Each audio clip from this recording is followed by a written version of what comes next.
Assalamualaikum warahmatullahi wabarakatuh. Perkenalkan, nama saya Yeni Fitri, NIM 1801113565, Sosiologi 18, Universitas Riau. Baiklah, saya akan menjelaskan tentang dampak COVID-19 terhadap sosial ekonomi masyarakat. Virus corona adalah keluarga besar virus yang menyebabkan penyakit ringan hingga penyakit berat seperti pilek dan penyakit yang serius seperti MERS dan SARS. Sejak kasus COVID-19 meningkat di Indonesia, berbagai permasalahan sosial dan ekonomi muncul di tengah masyarakat. Tak dapat dipungkiri jika COVID-19 ini telah hampir melumpuhkan kondisi sosial ekonomi masyarakat Indonesia, khususnya di beberapa daerah dengan tingkat penyebaran yang tinggi.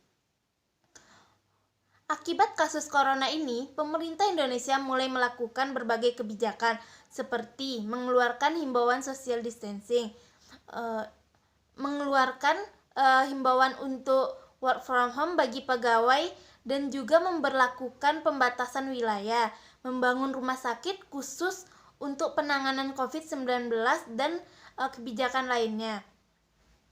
Dengan adanya kebijakan pemerintah ini disertai dengan situasi yang semakin genting, tentunya memberikan dampak bagi masyarakat, baik masyarakat yang menengah ke bawah hingga kalangan elit. Mewabahnya virus ini berdampak pada berbagai sektor seperti pariwisata, perekonomian, perdagangan, serta investasi. Tak hanya dari segi kesehatan, wabah COVID-19 ini juga berdampak pada sektor lainnya, yaitu sosial dan ekonomi. Sektor pariwisata merupakan salah satu sektor yang berkontribusi besar bagi pendapatan daerah maupun bagi peningkatan lapangan kerja bagi masyarakat. Sektor pariwisata ini terkait dengan perhotelan, restoran, tempat wisata, dan lainnya. Namun, sejak kasus COVID-19 meningkat, berbagai tempat wisata harus ditutup dalam waktu yang belum ditentukan demi mencegah penyebaran corona. Dengan ditutupnya berbagai tempat wisata ini, otomatis akan mempengaruhi pada pendapatan daerah dan khususnya pendapatan masyarakat. Bagi daerah yang mengandalkan sektor pariwisata sebagai penyumbang pendapatan daerahnya, maka harus waspada dengan penurunan pendapatan daerah akibat ditutupnya tempat-tempat pariwisata. Selain itu, penutupan tempat wisata ini juga berpengaruh pada pekerjaan yang juga mengandalkan pemasukan dari sektor pariwisata, terutama pekerjaan seperti sektor informal yang berpenghasilan tidak tetap. Selain itu juga terjadi kelangkaan barang. Sejumlah korban COVID-19 terus meningkat di Indonesia. Beberapa barang menjadi langka di pasaran. Bukan hanya langka, namun juga barang tersebut dijual berkali-kali lipat dari harga semula sebelum adanya kasus corona di Indonesia ini. Beberapa barang yang menjadi langka seperti masker, hand sanitizer, cairan pembunuh kuman, dan APD.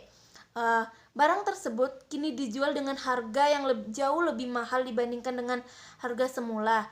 Hal ini sesuai dengan hukum ekonomi, di mana ketika permintaan meningkat namun barang sedikit atau menipis, maka harga akan semakin meningkat. Bahkan masyarakat dengan kondisi ekonomi menengah ke atas ada kecenderungan untuk memborong barang-barang tersebut hingga adanya penumpukan barang. Namun bagi masyarakat yang memiliki kondisi ekonomi menengah ke bawah justru tidak bisa mendapatkannya. Bukan hanya terjadi pada alat-alat perlindungan diri, masyarakat juga berbondong-bondong membeli bahan-bahan kebutuhan pokok dengan jumlah yang seiring dengan adanya isu lockdown di Indonesia. Penimbunan barang akibat terjadinya sesuatu yang darurat ini disebut dengan panic buying. Perilaku panic buying ini disebabkan oleh faktor psikologis yang terjadi akibat informasi tidak sempurna atau menyeluruh yang diterima oleh masyarakat. Kurangnya informasi tersebut menyebabkan masyarakat panik sehingga merespon dengan belanja secara masif dalam upaya penyelamatan diri. Kekhawatiran yang dirasakan oleh masyarakat yaitu kekhawatiran harga akan naik jika tidak segera berbelanja dan khawatir barang yang dibutuhkan segera habis. Salah satu contoh profesi yang terkena dampak COVID-19 ini adalah pengemudi ojek dan angkot dengan penurunan penghasilan sebesar 44%. Oleh karena itu pemerintah menyiapkan bantuan sosial kepada warga yang terdampak. Di sisi lain, dengan ditutupnya toko dan kantor tentu berdampak pada pihak yang menjual barang dan makanan. Terjadi penurunan pembelian karena orang lebih memilih untuk berbelanja secara online. Oleh karena itu, bisa saja mereka atau pihak yang minim pendapatan mengalami kebangkrutan atau pindah ke daerah lain guna mencari penghasilan yang baru.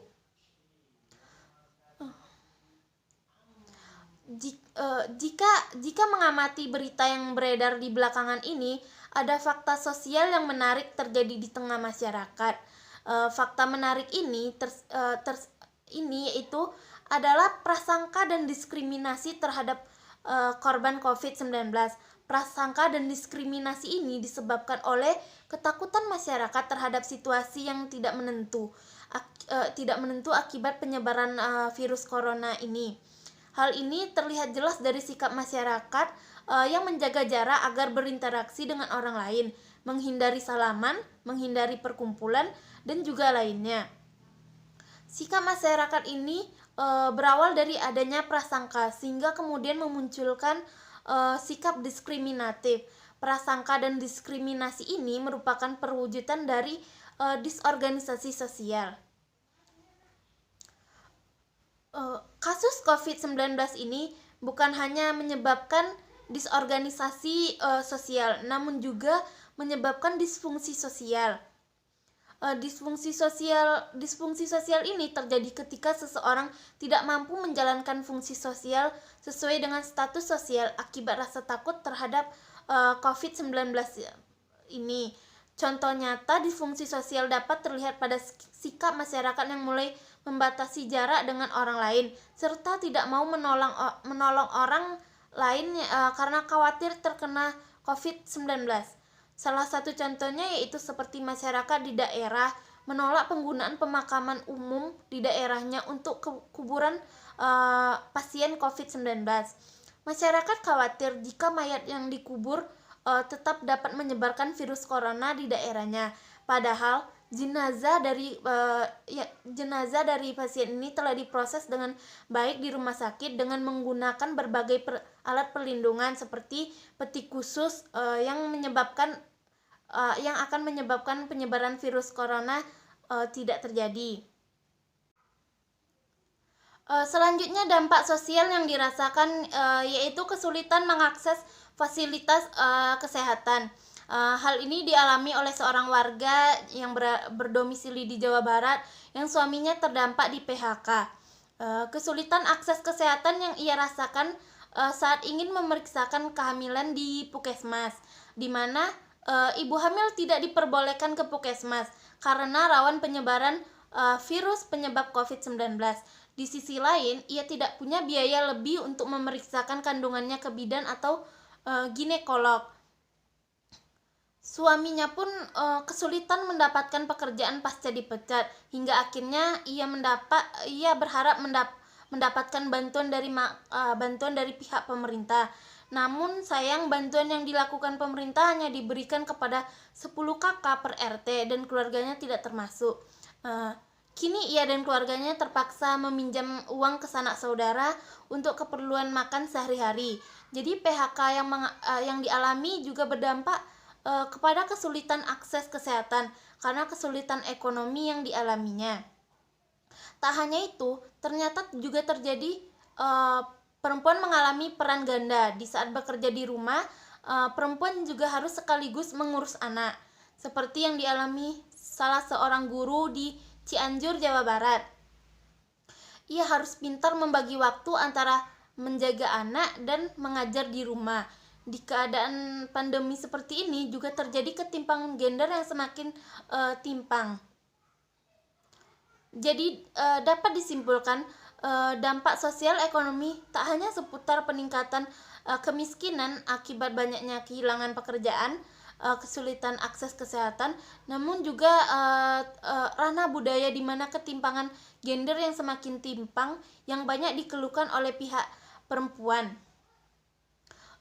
Salah satu kebijakan yang diambil pemerintah yakni membuat kebijakan kartu prakerja untuk mengadakan pelatihan gratis dengan memprioritaskan bagi 3,7 pengangguran muda di umur 18 sampai 24 tahun.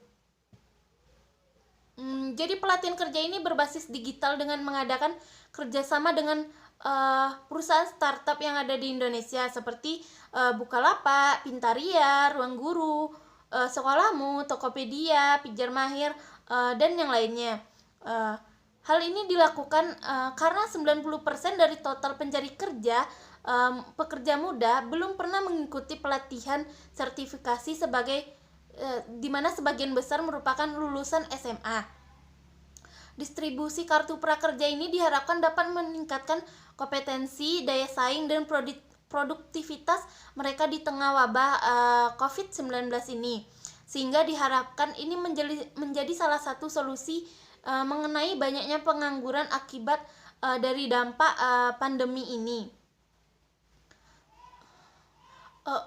Pernyataan yang mengungkapkan COVID-19 tak hilang di muka bumi setidaknya selama 2 tahun juga berdampak pada kondisi sosial, yaitu kemiskinan dan kehilangan pekerjaan. Maka kedua hal tersebut bisa saja terjadi di Indonesia berdasarkan pemaparan studi yang telah dilakukan.